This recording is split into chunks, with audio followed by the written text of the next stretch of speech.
Radio Foot International, en direct de la CAN 2015. Annie Gasnier. Bonjour, bienvenue dans Radio Foot International. Bonsoir plutôt d'ailleurs, puisque nous nous retrouvons après les matchs de la CAN 2015. Nous sommes à Bata, toujours installés dans cette ville côtière, un des 4 sites de la compétition. Ici, on joue le groupe A et on jouait 4 équipes hier. Nous étions en direct du stade, vous devez vous en souvenir. Il y a eu une victoire qui a semé la joie au pays, comme on dit, au Congo. C'est celle des Diables Rouges donc qui ont gagné. Leur entraîneur est là, Claude Leroy. Bonsoir. Bonsoir Annie. C'est votre 8e CAN. Comment vous faites pour surprendre encore? Je me surprends moi-même. Je crois que vous surprenez. Non, je sais pas, on bosse beaucoup. Je pense qu'hier on a fait un super match tactiquement. Ouais. C'est le fruit du travail. Bon, on va y revenir. En tout cas, je présente aussi les autres invités qui sont dans ce studio. Philippe Doucet, bonsoir. Bonsoir. Alors, Canal+, Talent d'Afrique, hein, vous êtes très connu ici aussi. Peut-être plus ce visage que votre voix, mais on va voir ça.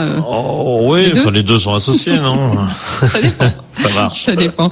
Et on a aussi deux confrères africains qui sont là. Steven Lavon du Togo, bonsoir. Bonsoir Annie, bonsoir tous les auditeurs de RFI. Vous êtes de africasport.com. Africasport.com, voilà. Et puis alors, Claude, quelqu'un qui a plus de cannes que vous.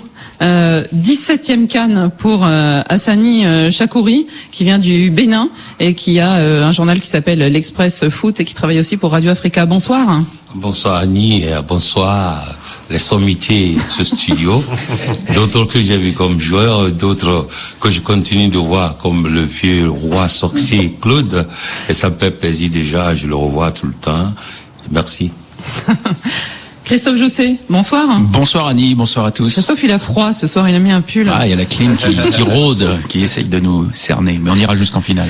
Alors, retour sur les matchs du jour. Aujourd'hui, comme c'était le groupe A hier, c'était donc le groupe B avec ce Zambie-Tunisie qui s'est terminé par le score de 1-2, donc victoire de la Tunisie. Cap-Vert RDC 0-0, c'est un peu le lieu d'ailleurs Ebibéine où les matchs sont sans définir de vainqueur. En tout cas, c'était ça la première journée.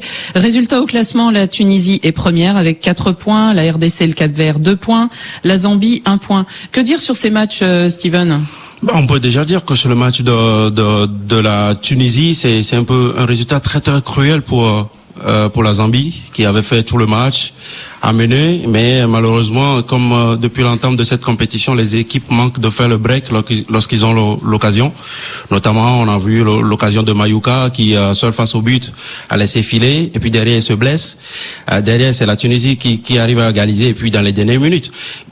Ce que je veux dire, c'est que la Tunisie a fait preuve de réalisme parce qu'ils ont fait 3 frappes cadrées, ils ont marqué 2 buts, alors que devant la Zambie a frappé au moins 18 fois au but, ils n'ont marqué qu'un seul but. Donc c'est le réalisme qui a fait les affaires de la Tunisie, qui ne montre pas grand-chose parce que moi je suis un peu déçu. Ils ont fait des éliminatoires vraiment superbes. Oui, ils avaient pas encaissé de but. Voilà, dans un groupe où il y avait l'Égypte et le Sénégal notamment. Mais là, sur cette phase finale, j'ai l'impression qu'ils sont un peu timorés, mais bon, ils prennent des points, ils sont à 4 points, ils sont en tête de leur groupe et ça va très bien. Maintenant, pour le second match entre la RDC et le Cap-Vert, pour ne pas dire c'était soporifique, on s'est vraiment ennuyé, il y avait quasiment rien à se mettre sous la dent, aucune occasion quasiment à part les 2 parades de Kidiaba, qui je crois va être l'homme du match parce qu'il a fait 2 parades qui auraient peut-être pu faire basculer la rencontre en faveur du Cap-Vert, mais dans l'ensemble vraiment je crois que les supporters n'ont pas vu grand-chose. Hassani, qu'est-ce que vous avez vu vous dans ces 2 matchs? Oui, mais quand même, moi j'ai vu surtout le match de Tunisie.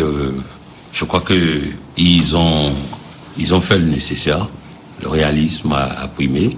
Mais le second match, quand même, c'était aussi un beau match. Moi, j'ai vu un très beau match, malheureusement, que ça manque de buts. Apparemment, c'est comme si les défenses, parce que au cours de cette 30e édition, les buts ne coulent pas du tout. Les buts ne coulent pas. Heureusement que nous avons un homme du métier avec nous ce soir ici. Peut-être qu'il va nous dire. Je constate quand même qu'il y a très très très peu de buts durant tous les matchs que nous venons de voir. Je crois quand même que l'essentiel est fait au niveau de ces 2 matchs de la journée. Et nous allons voir la suite. Peut-être que il y a quand même ce groupe qui reste toujours ouvert. Hein. Claude Leroy, c'est vrai qu'on voit pas mal de défaillances face au but. On pense au Burkina Faso, hein, notamment dans son match face à la Guinée. Mais il y a pas mal ou alors un but cruel au dernier moment, comme ça a été le cas quand on était à Mongomo, le Sénégal qui a battu le Ghana, pardon. On a vu aussi cette Algérie battre sur le fil l'Afrique du Sud qui a aussi raté beaucoup d'occasions. Il y a une explication? L'Afrique du Sud a surtout raté l'occasion de faire le break avec le penalty.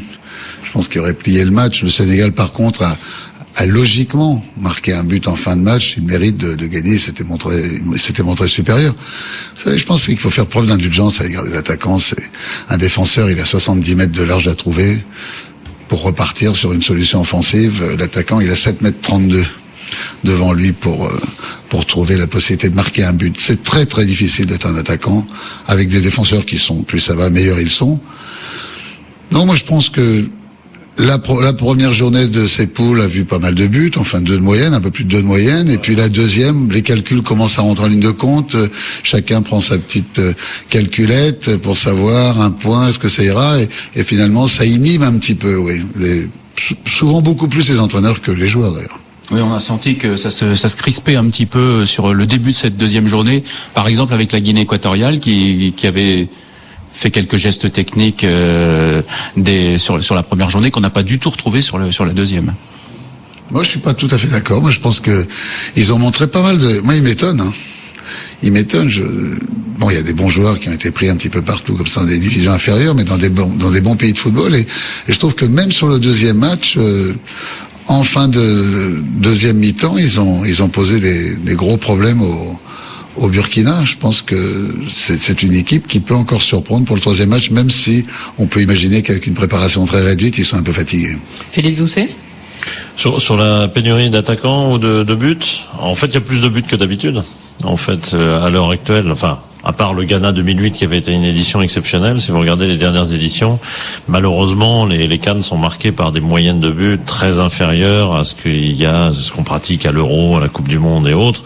La dernière CAN, on était à 2,16 buts. Alors évidemment, en général, il y en a plutôt plus au début. Il y a toujours 2-3 matchs déséquilibrés, 2-3 cartons qui améliorent les choses. Là, au contraire, on a une CAN qui est d'une telle homogénéité qu'effectivement, il y a absolument pas d'écart, quoi. À part le Gabon a battu le Burkina avec 2 buts d'écart. L'Algérie, on se demande comment, a fait 2 buts d'écart avec l'Afrique du Sud. Je veux dire, qui gagne à la limite, c'était déjà osé, mais qui gagne avec 2 buts d'écart. Mais tout le reste, ce sont des matchs ultra serrés qui basculent à rien du tout. Évidemment, ça ne favorise pas une moyenne de buts exceptionnelle. Et comme dit Claude, à partir du deuxième match, on commence à regarder très très précisément où on en est. Ça se joue vraiment à un rien. Christophe? Non, sur ce point-là, rien à ajouter. Dans ce groupe, on pensait que le Cap-Vert, qui avait fait sensation à la dernière CAN, était arrivé finalement directement sur les quarts de finale. Peut-être que on a vu au premier match, en tout cas, et même là, beaucoup de vivacité, encore mais on a l'impression qu'ils n'arrivent pas à concrétiser eux non plus et à avoir des victoires. Ouais, justement, je crois qu'on a trouvé le souci du Cap-Vert, c'est la finition. Ils ont très très bien joué contre la Tunisie, mais ils ont manqué. Ils ont vraiment pêché dans la finition. Ils se créent vraiment d'occasions. Là encore ce soir, comme je disais tantôt, il faut que la RD Congo remercie Kidiaba qui a sorti vraiment un bon match malgré son vieil âge, comme on dit, 39 ans. Je crois que c'est le doyen de la compétition. Mais je crois qu'il a sorti un gros match. Il a fait des arrêts et puis derrière, je crois que le Cap-Vert a des soucis devant. Ils ont essayé de changer aujourd'hui en titularisant Mendes de Lille et Tavares de Dijon, en laissant le jeune Eldon qui avait fait un très bon match contre la Tunisie sur le banc, mais bon, il est rentré et c'est lui encore qui s'est créé des occasions. Mais voilà, je crois que c'est là où le coach Rui Arias va devoir travailler sur la finition de son équipe. D'ailleurs, on l'a encore vu, ce n'est pas seulement le Cap-Vert, il y a également Burkina Faso hier qui a très bien joué, a contrôlé son match, mais bon, finalement, lorsque vous ne mettez pas les ballons au fond, je crois que c'est compliqué. C'est ça le problème, et c'est surtout ça sur les points dans le groupe. Kidiaba, vous le connaissez bien, Claude Leroy? C'est votre ancien gardien. Oui. très fort et décisif, souvent décisif. En plus, c'est un homme remarquable, c'est un type d'une grande qualité, un gros costaud avec une toute petite voix. Ouais. Mais c'est vraiment un bonheur d'avoir un joueur comme ça dans un groupe, parce qu'il est à l'écoute, et je pense que ça va devenir un superbe entraîneur national de gardien de but pour la RDC dans le futur. Il a dit que ce serait sa dernière CAN. Bon, il a 38, 39 ans. Vous pensez que c'est le bon moment pour partir? Mais on voit qu'il a encore le talent pour exister à ce niveau-là. J'ai même le sentiment qu'il est supérieur à ce qu'il était dans les années 2004-2006. La première fois où j'étais en RDC, j'ai trouvé qu'il n'arrêtait pas de progresser tactiquement. Il lit bien le jeu. Il donne beaucoup moins d'indications aux attaquants. Là, comme on le disait tout à l'heure, il fait 2 arrêts superbes sur cette tête et cette reprise derrière où il se jette au bon moment. Alors oui, ils peuvent lui dire merci, les gens de la RDC, pour avoir accroché un match nul ce soir. Philippe Doucet, vous voyez un favori dans ces groupes, parce que finalement on a un peu de mal à en voir même au bout de la deuxième journée, non? Sur le groupe B, bon, la Tunisie a pris un avantage oui. Évidemment très important, puisque ça lui permet avec un simple match nul d'être se qualifier à coup sûr, et même très probablement premier du groupe. C'est un groupe où à 5 points on peut danser la gigue et partir déjà joyeux sur le pont d'Avignon par exemple, et joyeux jusqu'en quart de finale. Donc c'est un avantage énorme. Après il y a évidemment des dernières journées qui vont décider de tout, mais c'est vrai que la RDC m'a semblé quand même assez sensiblement en dessous de son premier match et m'a un peu inquiété aujourd'hui. Les répétitions de match sont un élément évidemment considérable lors de la CAN. On a parfois des équipes qui font un premier match très encourageant, plutôt sympa, et puis qui après ont du mal à enchaîner. J'espère que ça ne concerne pas la RDC. Mauvaise nouvelle aussi pour la RDC, c'est la blessure de Moulumbu. Alors on n'a pas le diagnostic. Oui, mais je pense que c'est fini. Ça a l'air cuit à cause de la cuisse. Et la sortie de Bolassi m'a inquiété également. Je me demande s'il n'a pas eu un pépin. Mais il a fait un match très très moyen. On l'avait jamais vu à ce niveau-là, même avec Crystal Palace. Je crois que peut-être qu'il a démarré un peu trop fort sa CAN, parce qu'il a fait un match exceptionnel contre la Zambie en marquant 2 buts, à se créer beaucoup d'occasions. Mais là, aujourd'hui, on l'a quasiment pas vu. Moi, je l'ai vu lorsqu'il était remplacé. Je me disais, mais Bolassi n'était pas dedans. Mais bon, je crois qu'on l'a vu. Philippe l'a dit tout à l'heure. Je crois que l'enchaînement des matchs, la CAN, c'est vrai, on joue tous les 3 jours. Mais bon, quand comme Bolassi qui joue en Angleterre, j'imagine que avec le Boxing Day et tout ça, c'est là qu'il doit être un peu fatigué. Ouais. Hassani, la Zambie avec alors on a vu Mayuka aussi sortir. Je vais revenir un peu sur le Burkina Faso. Allez-y. Parce que hier j'ai constaté quand même que au niveau du Burkina Faso, il y a une agitation, une précipitation hier. Sinon cette équipe aurait pu gagner son match, mais ils ont confondu. Il y a une précipitation, une agitation. Et au bout du rouleau, ils cherchaient à marquer très vite. Ils ont couru tout le temps. Ils ont fait un beau match, mais pas concluant. On va y revenir. Ouais. Au niveau de Vous voyez pourquoi, Claude? Oui. Au niveau, mais moi aussi, mais je crois qu'on revient sur le match Gabon-Congo tout à l'heure, ou bien je peux dire. Oui, non, on va y revenir tout à l'heure. Moi, je voulais vous parler de la Zambie. La Zambie qui avait été championne en 2012. Elle va passer? Oui, la Zambie, non, je vois pas. En 2012, c'est une autre histoire. J'étais avec, on était ensemble quand même au Gabon. On a vu l'esprit qui animait cette équipe de la Zambie en 2012 n'est pas le même esprit aujourd'hui. Et il y avait toute une histoire autour de cette équipe en 2012 au Gabon, il faut pas l'oublier. Et c'est pas ils n'ont pas le même état d'esprit aujourd'hui. Oui. On avait retrouvé au Gabon, je ne retrouve pas ça dans cette équipe ici aujourd'hui en Guinée équatoriale. Alors, nous allons revenir au groupe A, puisque ce groupe A jouait hier et que c'était la soirée, l'exploit. En tout cas, c'est ce que disent tous nos collègues dans la presse aujourd'hui. L'exploit du Congo. Ça faisait 15 ans que les Diables Rouges ne participaient pas, et en plus, ça fait encore plus d'années qu'ils ne gagnaient pas un match dans une CAN. Claude Leroy, vous aviez imaginé ce scénario? J'avais rien imaginé du tout depuis le départ de cette aventure. On savait qu'on n'avait pas de marge dès le départ. On est parti, vous savez, c'est une longue aventure. On est parti dans les éliminatoires et puis dans les préliminaires, et on a été repêchés. Et puis on a sorti le Nigeria, ce qui était quand même un exploit, en étant les premiers dans un match officiel à gagner au Nigeria depuis 40 ans. Puis hier, oui, ça faisait 41 ans que le Congo n'avait pas gagné un match de phase finale. Donc je disais aux joueurs, ils marquent leur histoire, il faudrait qu'ils la marquent pour qu'ils arrêtent d'entendre parler toujours de 72, parce que ça commence à dater un petit peu de toujours parler de 72 au Congo. Non, on savait que le Gabon, il y avait quelque chose à faire, même s'ils sont, je pense, légèrement supérieurs à nous. Mais je crois qu'on a vraiment tous ensemble très bien préparé ce match tactiquement. Ouais. Justement, Pierre-Emerick Aubameyang que vous avez vu à la fin du match, Christophe de l'équipe du Gabon, une star, en tout cas en Allemagne, il a été en France à Saint-Étienne. Eh bien, Aubameyang a parlé de piège. On a joué à leur rythme, c'est ça qui nous a fait défaut ce soir.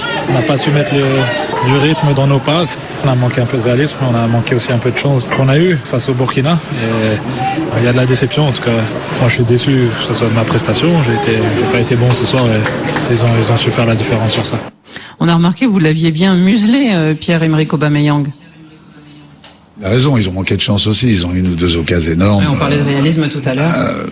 Donc ça aurait pu se retourner contre nous. Oui, c'est pas lui qu'on a musé, c'était les lignes de passe pour arriver à Pierre-Emerick et à Bulot. Donc voilà, il fallait absolument essayer de bloquer comme dernier passeur, parce qu'il est très subtil, il joue dans le contre-pied, Madinda. Donc c'est lui qu'il fallait prendre en tenaille et plutôt prendre le risque de libérer des espaces pour les deux autres joueurs du milieu de terrain qui sont moins créatifs, qui sont des meilleurs récupérateurs, mais moins créatifs, donc moins dangereux pour trouver des espaces dans le dos de nos défenseurs. Et je pense qu'effectivement, tactiquement, ça a parfaitement bien fonctionné. Par contre, au niveau du rythme, je pense qu'on n'a pas du tout joué sur un faux rythme. On a essayé de mettre du rythme dans ce match. C'est eux qui ont du mal à suivre à la fin, qui ont souffert parce que je pense qu'on s'est à Dakar pendant 2 semaines au Djamba, on s'est très bien préparé. Ouais. Philippe Doucet, le Gabon, on les a, comme ils avaient fait une belle prestation sur le premier match, c'est vrai qu'on les voyait déjà peut-être qualifiés hier soir. La patience n'est pas le mérite premier de l'Afrique. Et vous savez que une équipe qui gagne 2-0 tout de suite contre le vice-champion d'Afrique a été immédiatement considérée comme une équipe qui serait partante pour gagner la prochaine Coupe du Monde. Ça va un petit peu vite parfois. Et les Gabonais typiquement, je pense mais je pense pas qu'ils ont trop pêché là-dedans. Pour les avoir pas mal fréquentés après le match du Burkina, ils étaient quand même conscients qu'ils avaient d'abord compté sur un gardien exceptionnel, car Ovono avait été exceptionnel ce soir-là. Ils étaient conscients qu'ils avaient été relativement moyens. Par contre, l'état d'esprit de cette équipe gabonaise est très intéressant. Il avait été très intéressant contre le Burkina. Là, de ce point de vue-là, ils ont eu un coup de frein contre le Congo, et je pense qu'ils peut-être ne s'attendaient-ils pas à une telle résistance. Ils ont été un peu freinés dans leur élan, mais je pense surtout qu'ils étaient dans un schéma de jeu qui leur convient moins bien. Ils sont beaucoup mieux quand ils peuvent laisser jouer le Burkina et partir en contre, où ils ont des flèches extraordinaires. On verra. C'est pour ça que le Gabon me paraît pas aujourd'hui, quand tout le monde on a fait immédiatement un favori de la Coupe d'Afrique, c'est aller un petit peu vite. C'est une équipe qui est intéressante, qui est plus riche comme outsider quand même. Oui, c'est un outsider. C'est une équipe beaucoup plus riche qu'elle n'était par exemple en 2012-2013. Il y a aucun doute là-dessus. Elle est en progrès. Elle commence à ressembler vraiment à une équipe qui a un potentiel de futur vainqueur. C'est pas encore inscrit dans les gènes. C'est pas encore là, quoi. Steven? Oui, je suis totalement d'accord avec Philippe. Je crois que le Gabon progresse, est en train vraiment de progresser. Mais je crois qu'il manque encore un autre joueur, peut-être de la trempe d'Aubameyang, pour pouvoir porter l'équipe lorsqu'elle Ça fait beaucoup de grands joueurs dans une équipe. Oh non, mais je parle plus de volume de jeu et tout ça. Je crois que la plupart des joueurs ne jouent pas forcément à un si grand niveau que cela, à part Aubameyang. Plus qu'avant quand même. Ils ont ils ont moins en moins de joueurs du championnat du Gabon. Très fort. Voilà, Bulot, oui, c'est fort. Madinda, c'est très fort. Surtout qu'il a signé en Angleterre à Charlton, oui, il joue beaucoup aussi. Et Madinda, oui, mais il joue pas beaucoup à cet Avigo à mon goût. Je crois qu'il pourrait progresser en volume de jeu.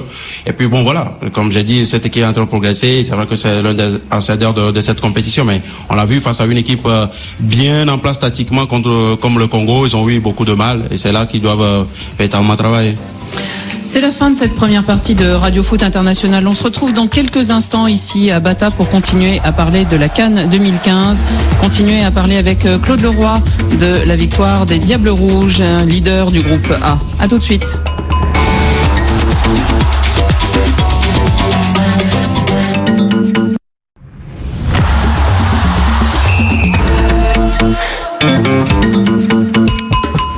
Radio Foot International, en direct de la CAN 2015. Annie Gasnier. Retour dans Radio Foot International dans cette deuxième partie de l'émission en direct de Bataille. Nous sommes avec nos invités, avec Claude Leroy, le sélectionneur du Congo, avec Philippe Doucet, notre confrère de Canal+, avec qui d'ailleurs on travaille ensemble sur cette CAN exceptionnellement cette année. Oui, avec Joseph-Antoine Bell notamment. Exactement, avec Philippe Zigraf aussi à Paris. Il y a Steven Lavron qui est un confrère de africasport.com. Top Sport, africatopsport.com, pardon. Et puis nous avons Hassani Chakouri, qui est notre confrère de l'hebdo Express Sport, Express Foot. Alors nous allons revenir à ce groupe parce que Claude Leroy, on n'a pas fini de vous poser des questions. La troisième journée s'annonce. Vous partez vers Ebi Bein. Préoccupation ou pas? Non. On quitte Bata, bon. On va plus petite ville, plus petit stade. Oui, on va s'entraîner demain matin, et puis déjeuner, tout sera prêt dans le bus, puis on va partir. Il y aura l'air conditionné. J'espère, on va partir vers 13h30. On n'a pas eu le pot parce que on avait au départ comme adversaire la Guinée équatoriale. Et ensuite, on avait un bus et un chauffeur gabonais. Donc, on a cumulé les handicaps. Mais non, mais bon. Et maintenant, vous allez jouer contre le Burkina Faso. Qu'est-ce qu'il pourrait y avoir comme handicap? Non, l'équipe du Burkina Faso, c'est notre plus gros handicap. Et la qualité des Traoré. Je suis pas sûr que Pitroipa joue parce qu'il semblait avoir une petite entorse acromioclaviculaire. Mais il s'est pas entraîné ce matin. Oui, je pense qu'il aura. De toute façon, les douleurs sont tellement récurrentes. Il fait déjà une canne très pénible, donc peut-être qu'il ne faut pas forcer. Sur ce genre d'action que ça me paraît un petit peu fragile. Mais bon, ils ont du talent, la puissance de Gansé devant. Puis c'est leur dernière chance à eux aussi. Oui, mais bon, moi je disais là au ministre, c'est pour nous chercher un match nul, faut tout de suite me limoger moi parce que je crois que je suis le plus mauvais entraîneur au monde pour organiser une équipe pour défendre et faire un match nul. Donc, enfin, s'il arrive que vous fassiez match nul, vous serez qualifié. Oui, mais si à 2 minutes de la fin, on est toujours à 1-1 ou 2-2 et tout. Bien évidemment, on va pas attaquer la fleur au fusil pour se faire prendre en compte. Mais je pense que ce match-là, il faut qu'on joue comme on joue d'habitude, en pensant à attaquer. Et puis on verra bien ce qui va se passer. Mais déjà, la qualité de notre performance, c'est le début de quelque chose d'intéressant. Justement, Claude Leroy, hier, dans l'émission, nous avions le colonel Sangaré, qui est le président de la fédération de football du Burkina Faso, et il a beaucoup observé votre match, alors qu'il était encore sur la déception de la prestation des étalons, et vous allez entendre ce qu'il dit de vous. J'ai vu, si vous regardez un peu les images, dès le but congolais, Claude Leroy a envoyé ses remplaçants à l'échauffement. Oui. Vraiment, ça m'a bluffé. J'ai dit vraiment chapeau, parce que il prépare, il voit loin. Et comme je vous le disais, à un moment donné, il fait sortir un de ses joueurs qu'il sentait fatigué. César Gondé. Voilà. Et il dit au 14 qui rentre, tu prends le 7, Malik Evona, qui nous a fait, nous Burkinabé, mal à 2 reprises. Ah oui. J'ai remarqué, Ouagadougou nous a marqué, également ici il nous a marqué. Donc, clairement pour moi, c'est un coaching ultra gagnant de Claude Leroy. Il vous redoute?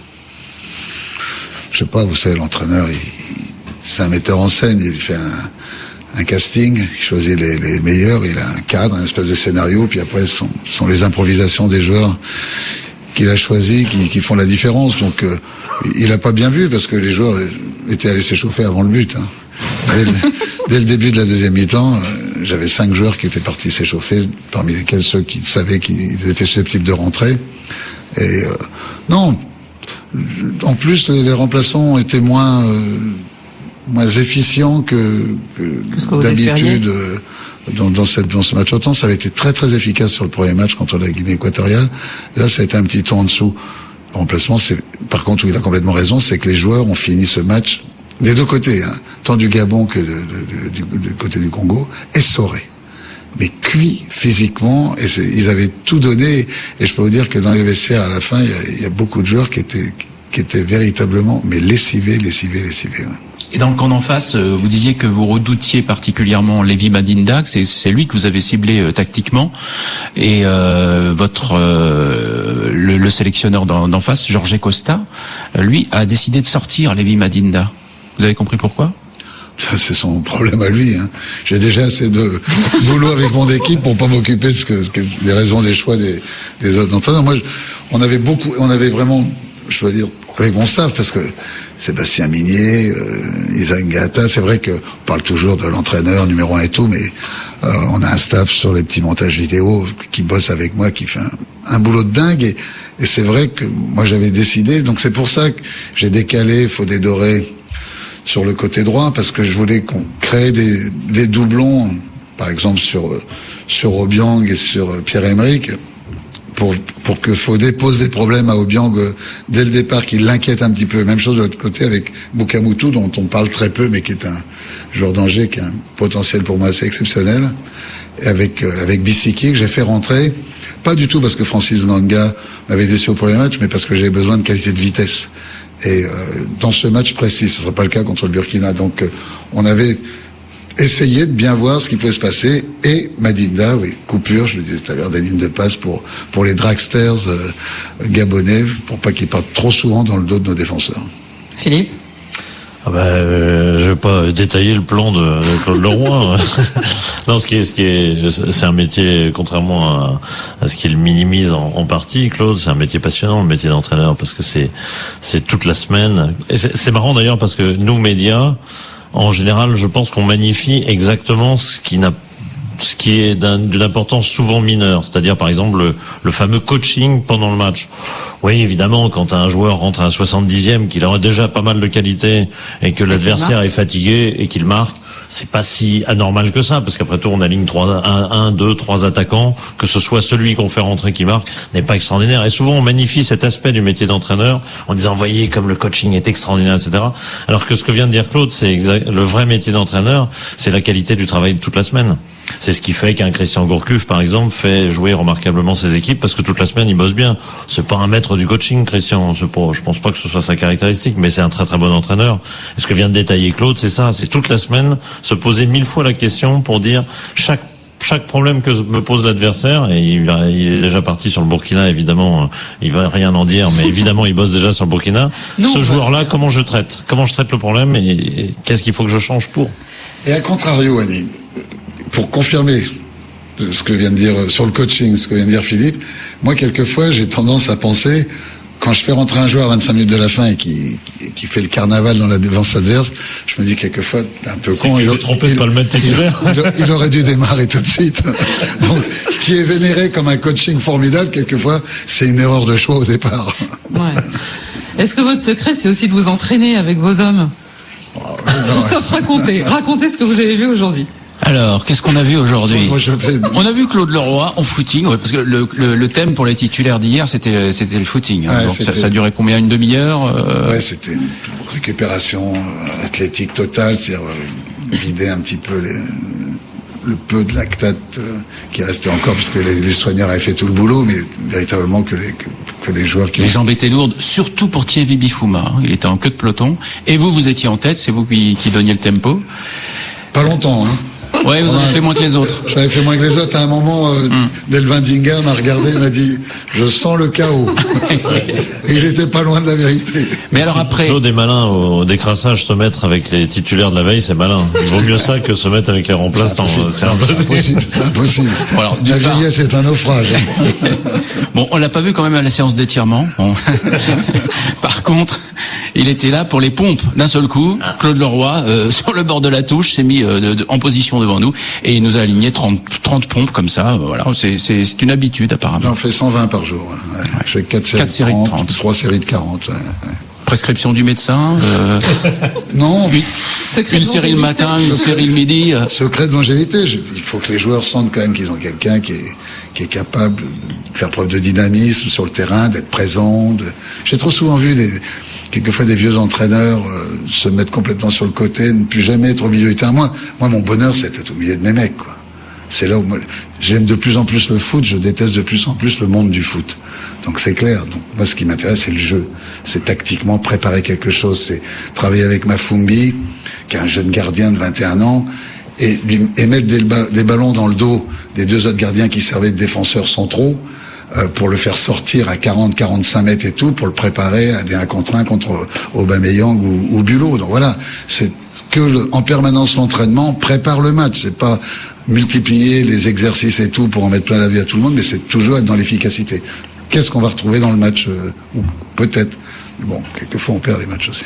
Steven, qu'est-ce qu'on peut dire alors du Burkina Faso qui sera l'adversaire demain de Claude Leroy, ce Burkina Faso qui finalement perd un match et ensuite fait un match nul, n'arrive pas à faire la différence et qui évidemment aimerait bien passer et se qualifier pour les quarts de finale. Ouais, je crois que le Burkina Faso ne fait pas une très très mauvaise CAN que ça. Oui, sur le plan comptable, c'est vrai qu'ils sont très en retard, mais sur le plan du jeu, je crois qu'ils développent du très beau jeu.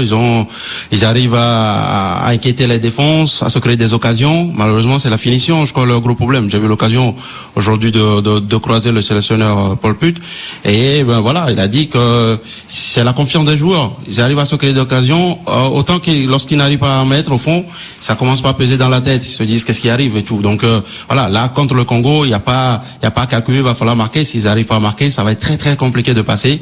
Et puis comme on l'a dit, même si Claude Leroy ne le dit pas très. Mais ils sont condamnés à la victoire. Bien sûr. Ouais. Bien sûr. Il y a pas de... c'est la qualification à 2 points, ça n'existe pas. Ça n'existe pas. Ouais. Enfin, tous les modèles mathématiques le prouvent. Jusqu'à maintenant. Et donc voilà. Et après, comme le dit Claude, c'est vrai qu'il ne va pas jouer sur la défensive. Mais bon, je crois que si un match nul vous qualifie, j'imagine que eux non. Ça les éliminerait justement. Ouais, justement, ça éliminerait le Burkina Faso. Hassani, quelles sont les forces peut-être de ce Burkina? Oui, mais là, selon vous? Les forces, vraiment. Il y en a moins? Non, moi, surtout avec le vieux qui est devant moi, avec Claude, je connais, il est très rusé, ce monsieur. Ça fait des années que je le suis de près. Et il m'inquiète, surtout, c'est la chance que le Bénin ne croise pas souvent le Congo. Et là, ça va être très difficile pour le Burkina. Ouais. J'ai eu aussi la chance de parler avec Paul Put aujourd'hui. Et il sait que ça passe ou ça casse. Ce qui est inquiétant aussi, c'est la deuxième mi-temps du Burkina Faso, parce que la première, bon, il y a eu des occasions, mais la deuxième... Les deuxièmes mi-temps, parce qu'ils ont, pareil contre le Gabon, ils avaient décliné au bout de 60 minutes. Oui, mais celle-ci, singulièrement, sur les notes qu'on a prises pendant les commentaires, y a, la case est vide, quoi, il y a strictement rien, et on sent même qu'ils sont à la limite du renoncement, de l'abattement. Vous l'avez vu aussi, ça, Claude Leroy? Ouais, c'est le cas de toutes les équipes, quand les choses ne fonctionnent pas comme on voudrait. Ils ont frappé 2 fois sur le poteau. Alain Traoré a réglé la mire sur une première reprise de volée pied gauche légèrement à côté, puis la deuxième fois une superbe reprise, un peu plus assurée intérieure, et il met ça sur le poteau. Donc ça bascule à très peu de choses dans ce match-là, si bien que à partir du moment où on perd un petit peu de confiance dans le geste, on se crispe musculairement, et c'est l'histoire du coureur de 100 mètres. S'il court relâché, on n'apprend encore aux 100 mètres à courir relâché. Dès qu'il commence un peu à se crisper, il perd 1/10 et il perd la course. Et donc, quand on n'est pas relâché musculairement, techniquement, on réalise pas les mêmes gestes. Et donc, nous, il va falloir qu'on les fasse douter encore un petit peu plus. C'est l'objet, l'affrontement psychologique dans ce 3e match, c'est savoir que essayer tout de suite. Et vous avez l'avantage. Oui, on a un avantage en points, mais si on attend seulement le Burkina, on s'en sortira pas. On s'en sortira pas parce qu'ils ont du talent offensif. Ils ont des joueurs doués. Les 2 Traoré sont très doués. Quand c'est puissant, il peut toujours décrocher une frappe, mettre une tête, jouer en pivot et tout. Donc Charles Caboret, qui a raté un peu sa fin de match hier, vaut beaucoup mieux que ce qu'il a montré. Donc on va encore travailler tout ça cette nuit, demain matin, la nuit prochaine, essayer d'être dans le bus. Dans le bus, oui, ça. Bon, c'est vrai que. Il me rejoint là. Et puis s'il faut ajouter quelque chose, je crois que le groupe du Burkina Faso a beaucoup changé depuis la CAN 2013. Pas tellement. Pas forcément. Pas l'équipe. Bon, je veux dire des joueurs individuellement. En 2013, par exemple, Pitrepa, il était titulaire à Rennes, il cassait tout, il driblait tout le monde, il marquait des buts. Bakikone également jouait beaucoup à Lyon. Alain Traoré jouait également beaucoup. Et là, En un an, Alain Traoré s'est beaucoup blessé, bon, comme à son habitude. Puis Trepa, il est parti aux Émirats ou à Jazeera, ou c'est pas non plus le même championnat que la Ligue 1. Et Baki Koné non plus ne joue plus quasiment à Lyon. Donc ça fait déjà la colonne vertébrale de cette équipe là qui a manqué de temps de jeu durant beaucoup de temps. Et puis là, on le remarque que ces joueurs-là ne sont pas forts. Surtout Peter Trepa qui, moi, personnellement, me fait pitié parce que je le vois un peu traîner sa silhouette sur le terrain. Il tombe plus qu'il ne porte le ballon. Et puis bon, il ne crée pas. Alors que c'est lui, on attend qu'il puisse créer et faire la différence. Bien sûr qu'on l'attend, puisqu'il a été le meilleur joueur de la CAN 2013 et meilleur buteur des éliminations de la CAN 2015. Donc voilà. Donc quelque part, je crois que l'heure est pas encore au bilan. Ça c'est un peu. C'est vrai que si le Burkina venait à trépasser dès le premier tour, on pourra faire ce bilan assez simple. Qu'il y a eu des choix depuis 2013, soit des joueurs qui n'ont pas fait des choix sportifs de qualité, qui ont plus privilégié peut-être la valorisation de leur finale de CAN, en tout cas, et ou d'autres qui ne jouent pas dans leur club, et qu'évidemment cette analyse-là, il faudra la faire. Mais aujourd'hui, avec le talent qu'ils ont, qui vous dit qu'ils vont pas se réveiller le dernier match. Donc ce bilan-là, c'est un peu trop tôt pour le faire. Oui. En tout cas, on parle de valorisation grâce à une CAN. Il peut y avoir aussi des mésaventures. C'est celle qui est arrivée à votre gardien, Claude Leroy, qui a été licencié par son club de France, c'est juste à côté d'Avignon, c'est Le Pontet. Il joue en CFA, c'est-à-dire l'équivalent 4e division. On va l'écouter, Christopher Mafumbi, parce que Christophe lui avait posé une question justement sur sa situation en club. Je suis arrivé au Pontet en juillet, un peu à la dernière minute. Ils avaient un projet de monter avec le nouveau coach qui était Noël Tosi. Sauf que le problème, c'est que Noël Tosi a démissionné au bout d'un mois. Il avait ramené 6 joueurs avec lui. Quand il a démissionné, les nouveaux dirigeants en place et les présidents n'avaient pas la même philosophie. Ils ne voulaient pas forcément les joueurs que le coach avait ramenés. Ajouter à ça les problèmes financiers du club qui sont vite arrivés. Au bout d'un mois, un mois et demi, on nous a demandé de trouver un club le plus vite possible, sinon on n'aurait pas été payé. Surtout qu'on vient d'arriver, c'est compliqué au bout d'un mois, mais bon, c'est le foot et puis il faut passer au-dessus de ça et se concentrer sur les matchs. Donc là, vous êtes sans club. Oui, donc j'ai résilié mon contrat avec eux. On s'est arrangé un licenciement économique et puis voilà, comme ça je passe à autre chose et puis voilà. Ça vous tracasse ? Non, pas du tout. De toute façon, ça va rien de rester si c'est en litige. Autant passer à autre chose, me concentrer sur cette Coupe d'Afrique qui est venue au bon moment. J'ai résilié mon contrat avec le club, je suis donc sans club. Il y a une Coupe d'Afrique à faire, donc c'est parfait. Il faut briller et puis voilà. Surtout, ça lui a pas cassé le moral et ses moyens, puisqu'on a vu que lui, pratiquement, sur le premier match, en tout cas, vos adversaires l'ont beaucoup vu. Formidable histoire. Et moi, comme il a dû penser que s'il m'annonçait ça avant le premier match, j'allais avoir des doutes sur sa capacité mentale à résister à une telle annonce. Il m'en a parlé qu'après le match. Je savais pas, moi, quand on vous avez été rassuré. En termes de capacité mentale, il a pas l'air dépourvu. Il a que 20 ans et vraiment, il dégage une assurance dans sa façon de s'exprimer dans une situation qui est quand même difficile. C'est bluffant. C'était le fils à maman. Il était à Lens, coucouné et tout. Et puis, pour la première fois, il s'est envolé. Pas que dans les buts. Il est arrivé au Pontet. Il s'est installé tout seul à Montfavet. Il a pris des initiatives et puis ça l'a complètement changé. Il a gagné lui en quelques mois beaucoup de maturité. Puis au début, ses coéquipiers, c'est pour ça que je suis battu longtemps pour que Brice Samba de Marseille vienne nous rejoindre, parce que je doutais de mes gardiens qui ont des qualités, mais pour une Coupe d'Afrique, il faut autre chose que ça. Et puis petit à petit, dans le regard de ses coéquipiers, quelque chose a changé. C'est pour ça que je l'ai titularisé à Khartoum pour le dernier match de qualification. Et depuis, il a capitalisé de la confiance pour lui, mais surtout, il a donné confiance à tous ses coéquipiers. C'est ça le plus important. Pour compléter l'histoire, il a eu un double coup dur, ce garçon, puisque, à la trêve, il devait signer à Lens. Il avait fini sa formation et Lens devait le signer et il a fait partie de ceux qui n'ont pas pu signer suite aux problèmes financiers de Lens. Donc le garçon se retrouve avec premier coup dur, il passe de Lens au Pontet. Bon, sur le plan du soleil c'est bien, mais sur le plan du football c'est pas pareil. Ouais. Et maintenant il est licencié du Pontet. Mais justement, Philippe, c'est vous qui animez cette fameuse émission Talent d'Afrique. Est-ce qu'il y a une possibilité d'être reconnu grâce à une CAN pour les joueurs? Parce que on pense à Paul Put qui nous racontait à ce micro il y a 2 ou 3 jours qu'il avait été déçu justement de voir que après les résultats de la CAN 2013, finalement ces joueurs, et vous le disiez tout à l'heure Steven, n'ont pas trouvé de grands clubs. Ils ont été obligés, Caboret, je crois, il est Helsinki, donc c'est pas des grands championnats. Pourquoi on les a ignorés? Pensez est à Helsinki et Gabor est en Russie. Mais vous avez complètement raison, Annie. C'est très étonnant comme la CAN a une résonance de plus en plus forte. Ça, c'est indiscutable médiatiquement. Il y a pas que RFI et Canal+. Les médias s'intéressent beaucoup plus à la CAN qu'avant.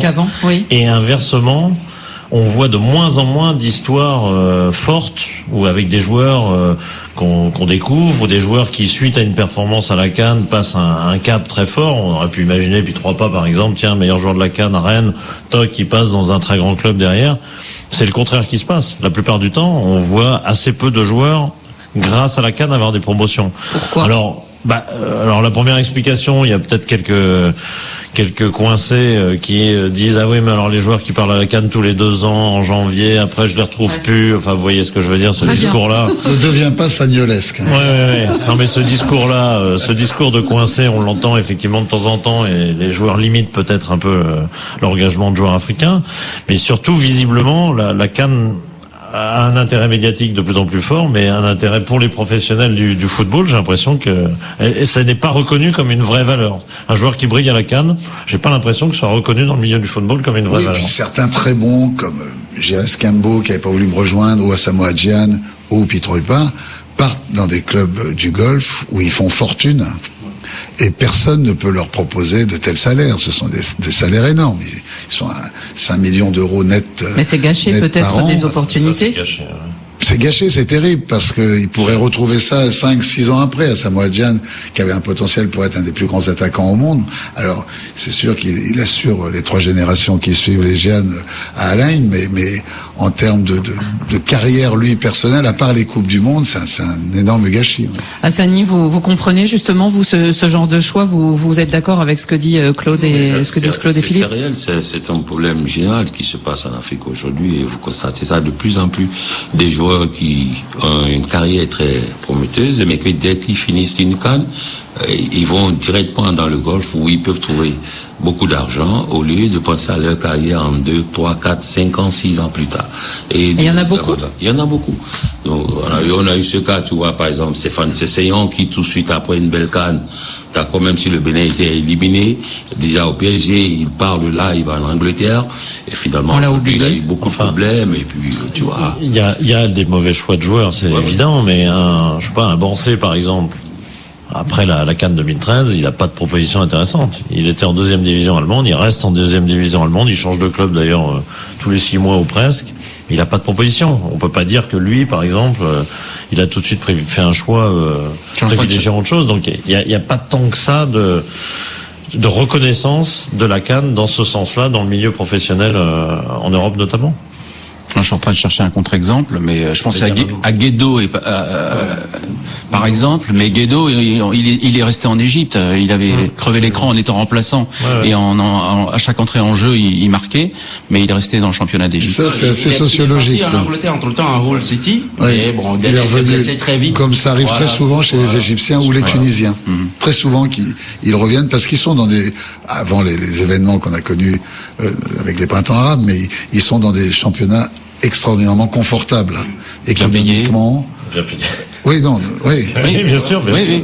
Donc ils n'ont pas du tout envie, mais c'est ce qu'il faut développer en Afrique. C'est la bagarre en Afrique, c'est créer des championnats professionnels africains avec des salaires moins importants, mais des joueurs qui gagneront confortablement leur vie sur le continent africain n'auront plus du tout envie de partir en Europe. Et c'est le vrai combat qu'il faut mener. Faire attention à Aspire, qu'ils prennent pas les 1 ou 2 meilleurs joueurs de chaque génération pour paupériser complètement les futures équipes nationales africaines. Faire attention, faire très attention à ça. Il y a trop de complices sur ce continent de ce nouveau phénomène. Philippe Doucet, on va profiter du fait que vous soyez là pour parler d'une chose, c'est les statistiques.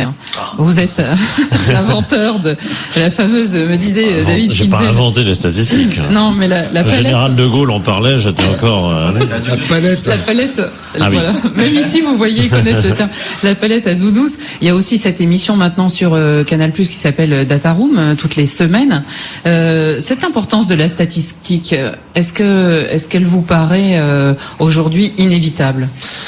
En tout cas, ce que je remarque, c'est l'évolution du milieu du foot. Je dis pas qu'on a été des précurseurs, parce que les entraîneurs nous ont pas attendus, mais l'évolution, elle est très forte. Aujourd'hui, à la CAN, certains sont dans des hôtels de briques et de broc, on va pas refaire ce débat-là. Par contre, tous savent où récupérer le DVD, tous savent que l'analyse vidéo va leur monter ça, etc. Tous travaillent. Tous les entraîneurs que je vois, toutes les sélections, je leur demande toujours, parce qu'évidemment j'ai ce côté-là, cette perception-là, et ça m'intéresse de voir à quel point ils travaillent. Et tous étudient, font des analyses vidéo, les font faire éventuellement au loin à Paris, etc. Ils reçoivent les montages, etc.